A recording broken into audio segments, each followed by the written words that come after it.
Gilles Arthur, bonjour. Vous êtes à la fois directeur artistique, producteur et magicien. Et vous serez sur les planches de Deauville, mais sur les planches et sur la scène du Casino Barrière le 13 février prochain à 21h. Pour un spectacle assez original, puisque en fait vous l'avez intitulé vous-même le Festival international de l'illusion. L'illusion a beaucoup évolué ces dernières années. Peut-être êtes-vous un peu bousculé ou inquiété par l'intelligence artificielle?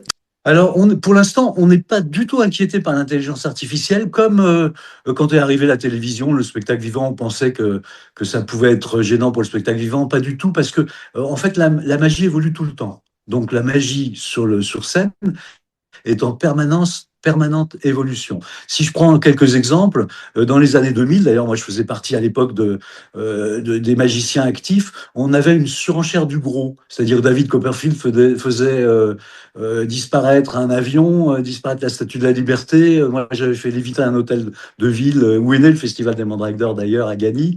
Donc on était dans la surenchère du gros. Après il y a eu une espèce de concrétisation de numéros très théâtralisé.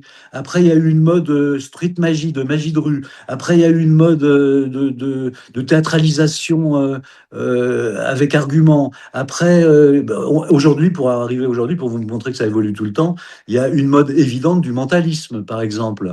Il y a une mode aussi qui est un peu moins récente, mais qui date d'une dizaine d'années, de ce qu'on appelle le quick change.